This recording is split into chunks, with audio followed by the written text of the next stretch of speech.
어마마마. 자나, 어머니는 괜찮다. 1762년 윤오월 13일, 한 여인이 뒤주 앞에 서 있었습니다.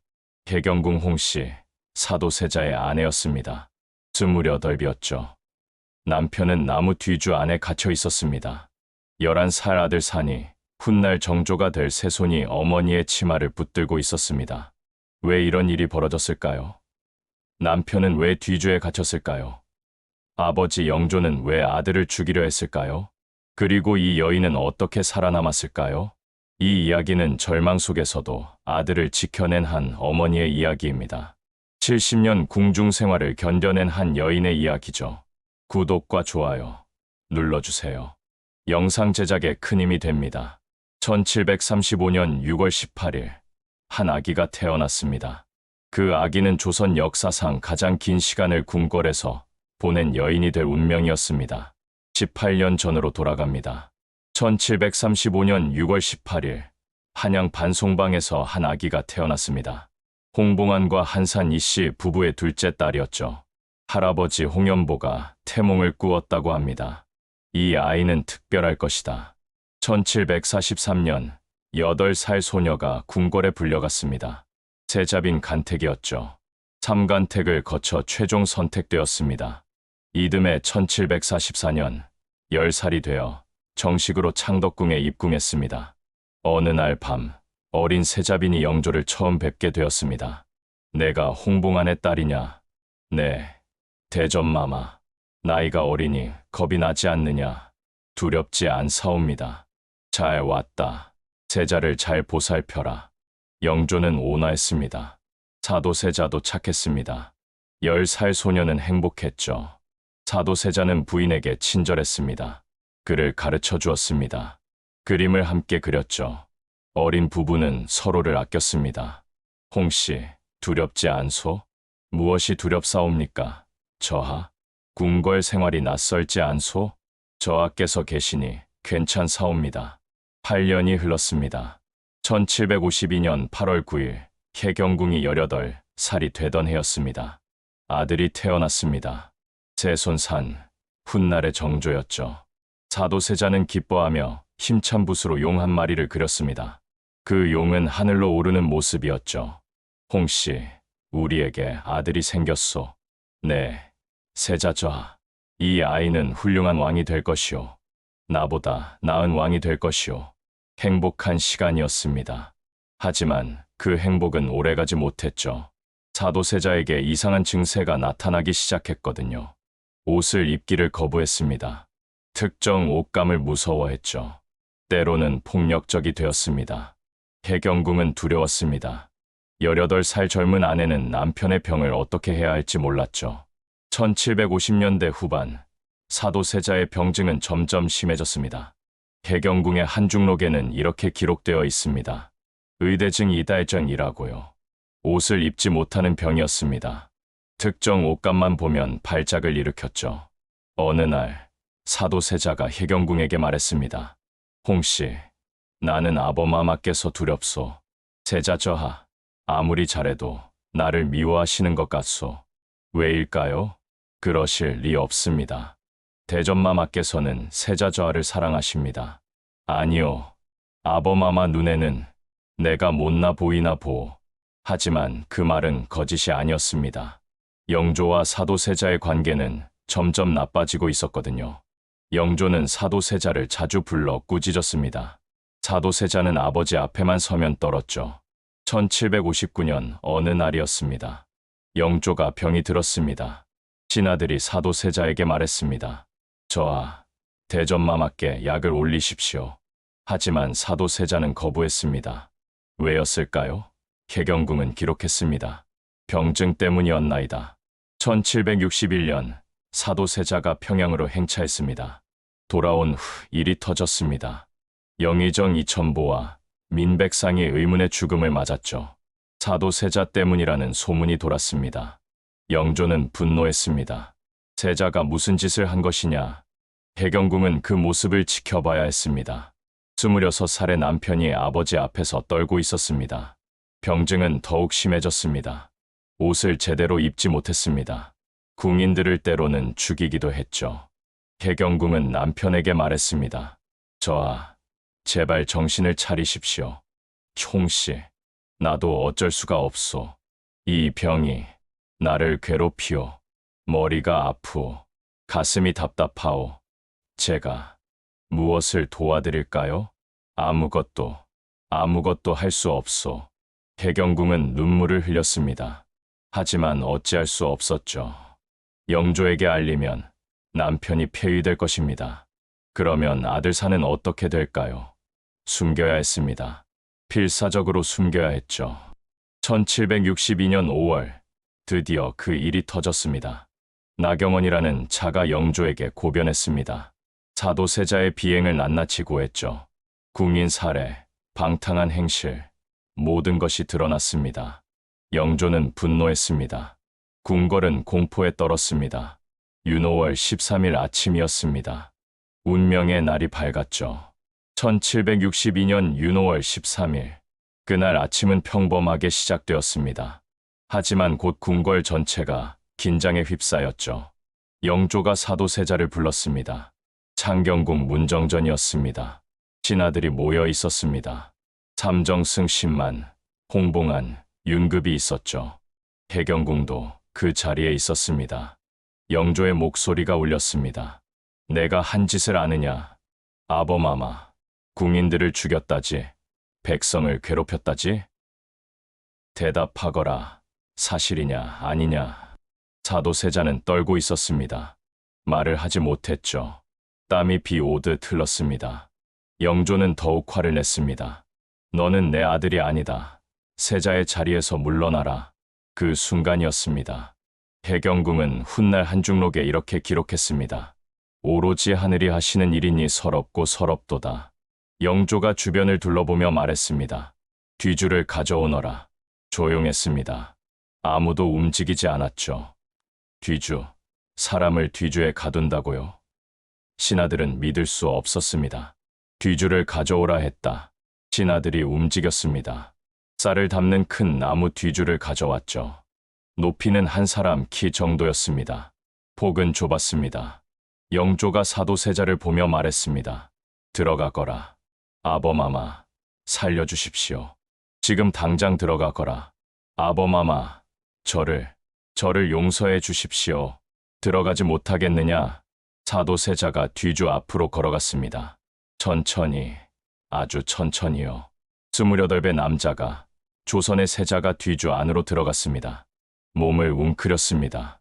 무릎을 구부렸죠. 해경궁은 그 모습을 지켜봐야 했습니다. 남편이 나무 상자 안으로 들어가는 모습을요. 바로 그때였습니다. 새손 산이 달려왔습니다. 11살 소년이 할아버지 앞에 엎드렸습니다. 할아버지, 아버지를 살려주십시오. 물러가거라. 제발요, 아버지를. 제가 잘못했습니다. 내가 무슨 잘못을 했느냐? 제가 불효했습니다. 그러니 아버지를 용서해 주십시오.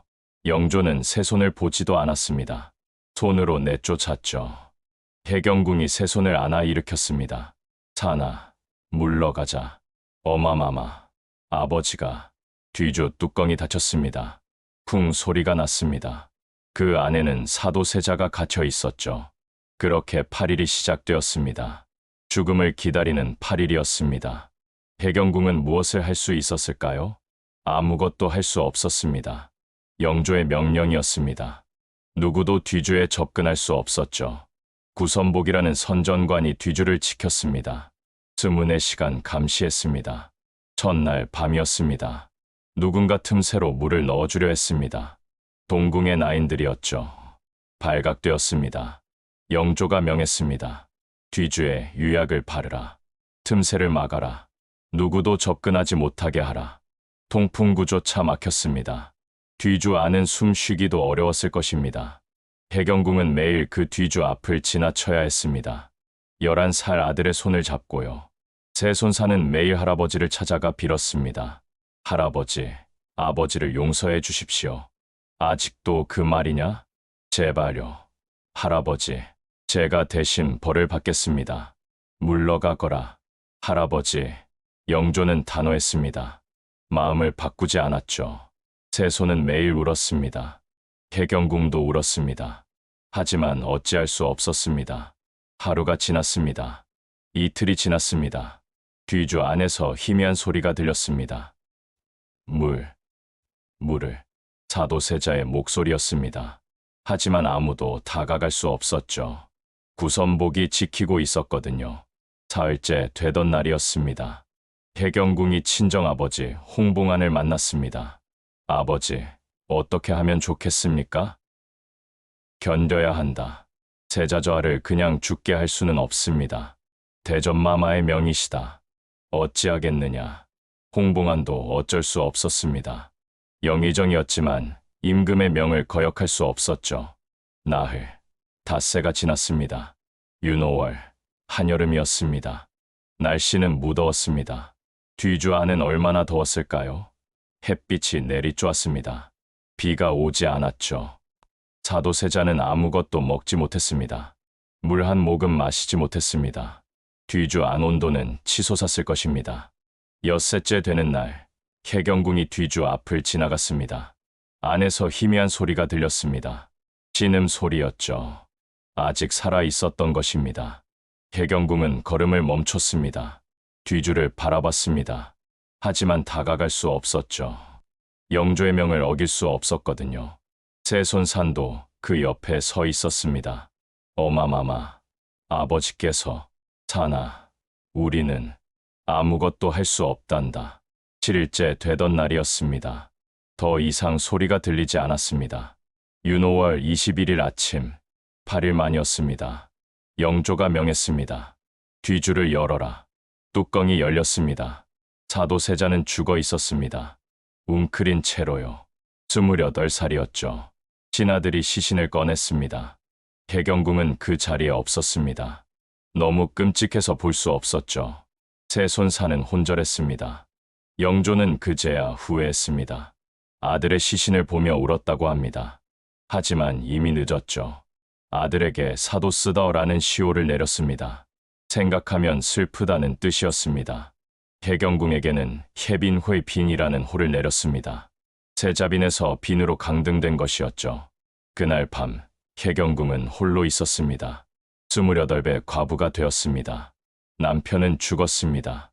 아들은 할아버지와 함께 있었죠. 해경궁은 무엇을 생각했을까요? 분노했을까요? 슬펐을까요? 아니면 두려웠을까요? 한중록에는 이렇게만 적혀 있습니다. 오로지 하늘이 하시는 일이니 서럽고 서럽도다. 며칠 후였습니다. 해경궁이 영조를 처음 만났습니다. 사도세자가 죽은 후 처음이었죠. 영조가 물었습니다. 홍씨, 과인을 원망하느냐? 해경궁은 무릎을 꿇었습니다. 긴 침묵이 흘렀습니다. 그리고 천천히 입을 열었습니다. 저희 모자 보전함이 다 성은이 올소이다. 믿을 수 있나요? 남편을 죽인 시아버지에게 은혜라고 말했습니다. 영조는 놀랐습니다. 화도 없고 원망도 없었습니다. 내가 그리 생각하느냐? 네, 대전마마. 세자저하의 병증이 깊어싸웁니다. 대전마마께서는 부득이한 처분을 하신 것이옵니다. 해경궁은 거짓말을 하고 있었을까요? 아니면 정말로 그렇게 믿었을까요? 아무도 모릅니다. 하지만 그것이 살아남는 길이었습니다. 아들 산을 지키는 길이었죠. 해경궁은 결심했습니다. 사적인 감정은 접어두겠다고요. 오직 아들을 지키는 데 집중하겠다고요. 남편에 대한 슬픔은 마음 깊이 묻어두겠다고요. 세손산을 영조에게 보냈습니다. 아예 할아버지와 함께 살게 했죠. 영조는 놀랐습니다. 세손을 내게 보낸다고? 네, 대전마마. 세손이 대전마마를 뵙고 배워야 훌륭한 왕이 되옵니다. 영조는 세손을 받아들였습니다. 손자를 아꼈습니다. 세손은 총명했습니다. 할아버지와 손자는 점점 가까워졌죠. 해경궁은 홀로 남았습니다. 견뎌야 했습니다. 아무 말도 하지 않고 아무 눈물도 흘리지 않고요. 14년이 흘렀습니다. 1776년 3월 5일 영조가 세상을 떠났습니다. 83세였습니다. 세손산이 왕위에 올랐죠. 정조 25살의 젊은 왕이었습니다. 정조는 첫날부터 어머니를 찾았습니다. 어마마마, 사나, 내가 왕이 되었구나. 어마마마께서 지켜주셨습니다. 이제 내가 할 일을 하거라. 정조는 아버지의 원수를 갚고 싶었을까요? 아마도 그랬을 것입니다. 하지만 그럴 수 없었습니다. 아버지를 죽인 사람들을 처벌하면 외할아버지 홍봉안도 그 중 한 명이었습니다. 어머니는 어떻게 될까요? 정조는 딜레마에 빠졌습니다. 효도와 복수 사이에서요. 그는 절충안을 택했습니다. 아버지에게 장원조항시행이라는 새 시호를 올렸습니다. 하지만 직접적인 복수는 하지 않았습니다. 정조는 어머니에게 혜경궁 회칭공이라는 궁호를 올렸습니다. 사실상 왕대비로 대우했죠. 존호도 여러 번 올렸습니다. 효강셔강, 자이스시, 정선전쉔, 휘모구이모까지요. 하지만 혜경궁의 시련은 끝나지 않았습니다. 1776년 정조 즉위 직후였습니다. 친아들이 홍봉안을 탄핵했습니다. 뒤주를 바친 것은 홍봉안이옵니다. 혜경궁은 두려웠습니다. 친정아버지가 죽을 수도 있었죠. 정조는 어머니를 위해 홍봉안을 변호했습니다. 하지만 1778년 홍봉안은 죽었습니다. 혜경궁은 아들을 지켜봤습니다. 정조는 훌륭한 왕이 되어가고 있었습니다. 학문을 사랑했습니다. 백성을 아꼈죠. 개혁을 추진했습니다. 수원 화성을 만들었습니다. 아버지의 무덤을 그곳으로 옮겼죠. 1795년 혜경궁이 61살이 되던 해였습니다. 정조가 성대한 잔치를 열었습니다. 어머니의 회가변이었죠. 수원 화성으로 행차했습니다. 1779명이 따라갔습니다. 8일 동안 잔치가 이어졌습니다. 아버지 사도세자의 무덤 현룡원에도 들렀습니다. 혜경궁은 33년 만에 남편의 무덤을 찾았습니다. 정조가 어머니에게 말했습니다. 어마마마, 이제 편안하십니까? 사나, 너 덕분이다. 어마마마께서 저를 지켜주셨습니다. 할아버지의 노여움 속에서 저를 살려주셨습니다. 내가 이렇게 훌륭한 왕이 되어 기쁘구나. 아버지께서도 기뻐하실 것입니다. 혜경궁은 눈물을 흘렸습니다. 33년 만의 눈물이었을까요? 그 해에 혜경궁은 글을 쓰기 시작했습니다.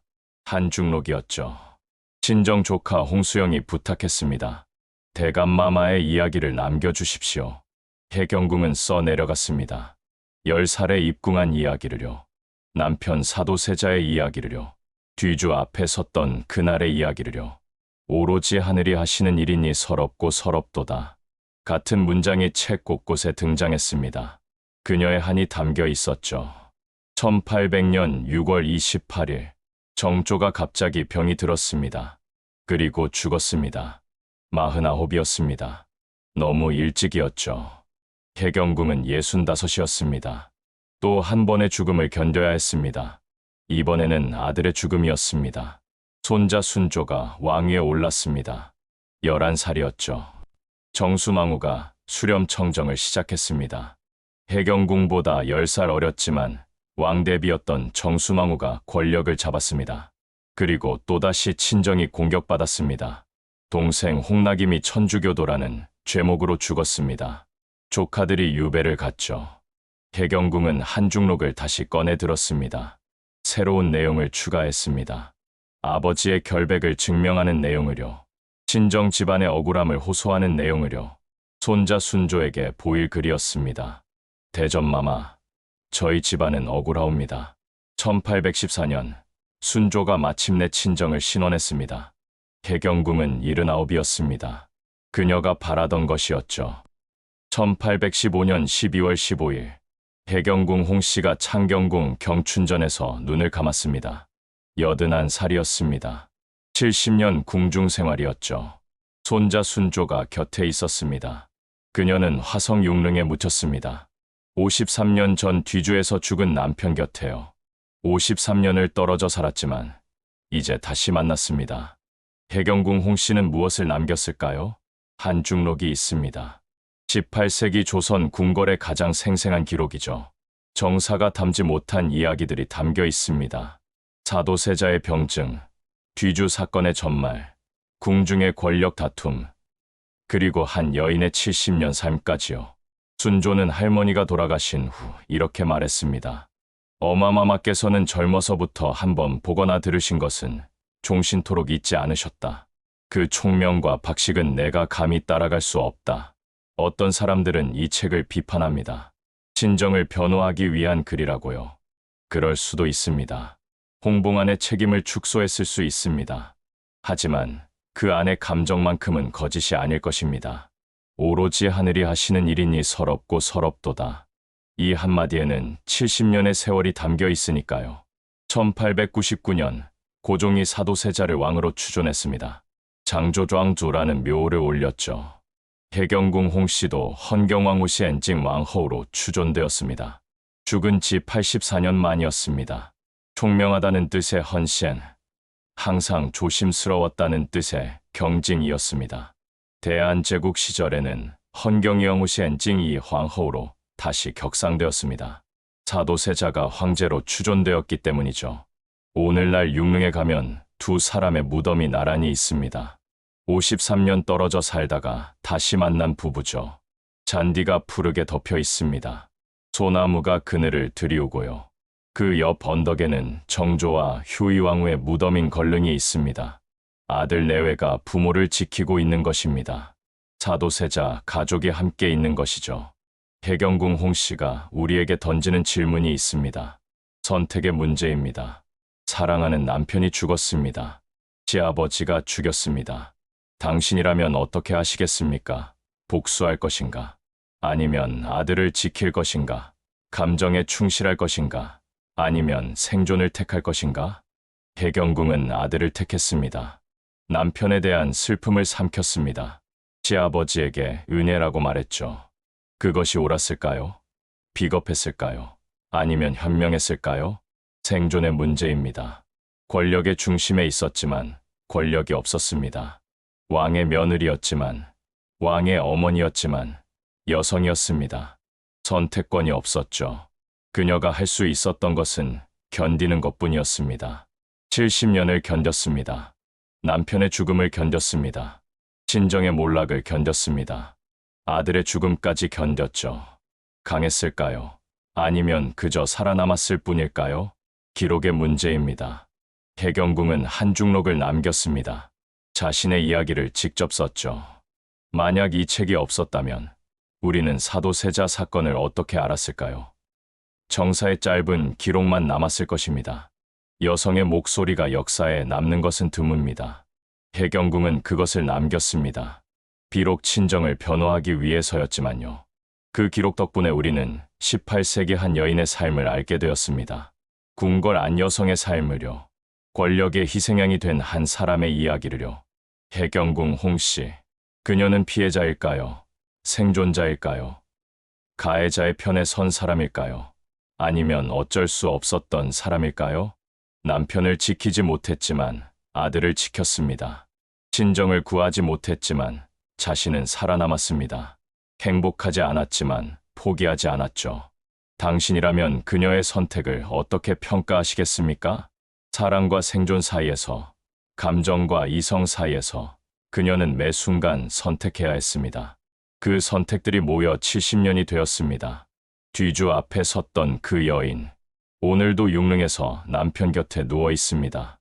200년이 지난 지금도 그녀의 이야기는 우리에게 묻습니다. 당신이라면 어떻게 살아갈 것인가? 해경궁 홍씨의 이야기 어떠셨나요? 이 영상이 도움이 되셨다면 구독과 좋아요 부탁드립니다. 여러분의 작은 클릭 하나가 더 많은 역사 이야기를 만드는 힘이 됩니다. 댓글로 여러분의 생각을 들려주세요. 해경궁의 선택에 대해 어떻게 생각하시나요? 만약 같은 상황이었다면 어떻게 하셨을까요? 여러분의 이야기가 궁금합니다. 알림 설정까지 해두시면 새로운 역사 이야기를 가장 먼저 만나보실 수 있습니다. 다음 영상에서 또 만나요. 감사합니다.